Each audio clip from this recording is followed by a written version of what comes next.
Baik, Assalamualaikum warahmatullahi wabarakatuh, dan salam sejahtera untuk kita semua. Berikut ini adalah saya akan mencoba memaparkan tentang sesi ke-7 dari mata ajaran manajemen risiko ya, dalam bidang K3. Nanti penjelasan secara rinci bisa dilihat di dalam bahan presentasi yang ada. Saya akan mencoba melakukan deskripsi ya, nanti perbedaan antara metode kualitatif, semi kuantitatif dan kuantitatif ya. Jadi perbedaan antara metode matriks, index scoring itu adalah semi kuantitatif dan juga kuantitatif risk assessment dengan menggunakan probability atau matematik modelnya.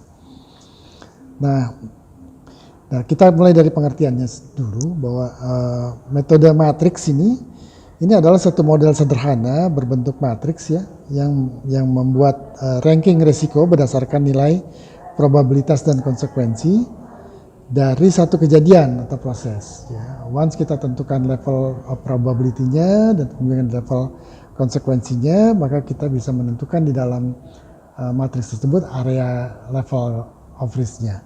Apakah masuk di high risk, medium, ataupun low. Lalu kemudian untuk model indeks ataupun scoring, ini satu model yang berbentuk indeks ya, yang merupakan kumpulan penilaian atau scoring terhadap faktor-faktor yang mempengaruhi variabel probabilitas dan konsekuensi. Ya, jadi ada tabel-tabel standar berisi skor dari masing-masing level, baik probability maupun konsekuensinya, dan kemudian nanti bisa dilakukan perkalian.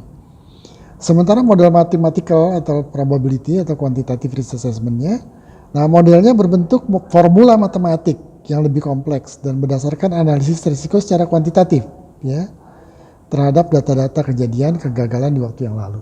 Jadi mengacu kepada statistical data, dan juga biasanya dilakukan dengan menggunakan software.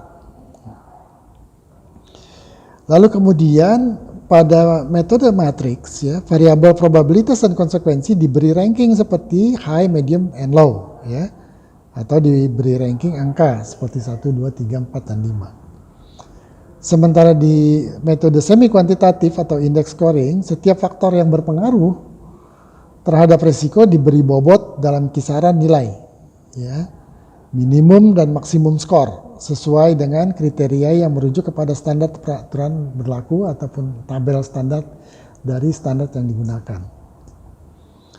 Sementara pada quantitative risk assessment dengan menggunakan model matematik, perhitungan biasanya dilakukan dengan menggunakan matematik atau statistik. Ya, biasanya sudah ada perhitungannya itu di dalam software. Lalu kemudian metode yang digunakan masing-masing. Untuk matriks ataupun metode kualitatif, maka metodenya kualitatif. Ya, jadi resiko kemudian ditentukan sebagai koordinat nilai probability dan konsekuensi. Sementara indeks ataupun scoring itu semi kuantitatif ya, hasil resikonya didapat bersifat relatif. Ya, relatif karena skornya itu diambil dari hasil-hasil experience yang ada.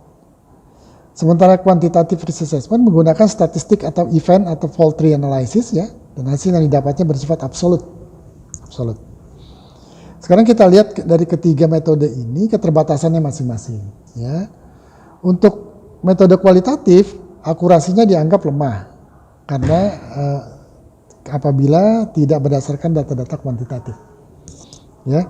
Jadi memang hanya untuk melakukan risk mapping ya, risk mapping.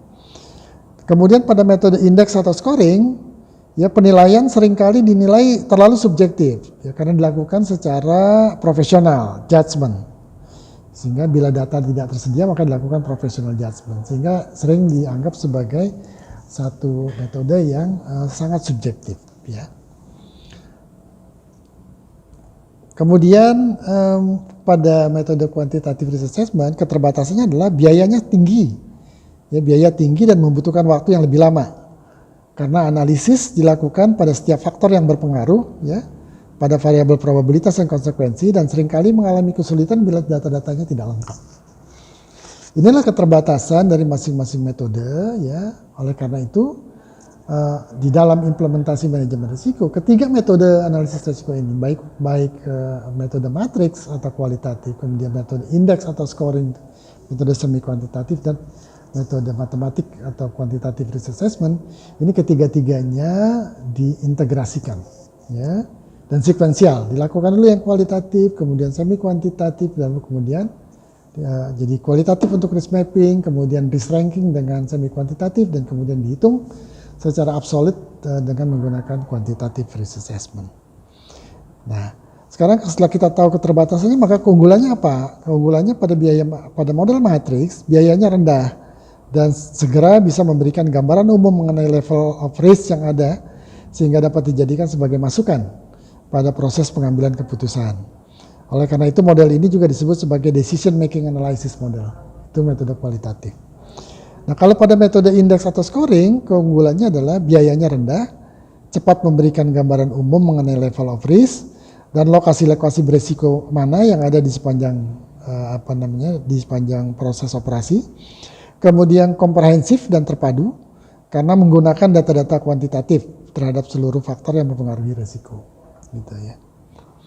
Dan tentu saja kalau yang kuantitatif method itu pasti paling akurat karena data-datanya adalah sangat kuantitatif dan berdasarkan data-data statistik.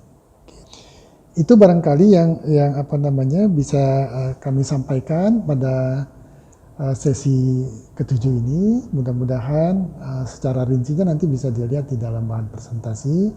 Mudah-mudahan ini bisa memberikan pemahaman ya tentang keunggulan, keterbatasan dari ketiga metode di dalam manajemen risiko yang tentu saja harus diintegrasikan, gitu ya. Sekali lagi terima kasih atas perhatiannya dan mudah-mudahan bisa memberikan pemahaman yang baik untuk semua. Billahi taufiq wal hidayah. Wassalamualaikum warahmatullahi wabarakatuh.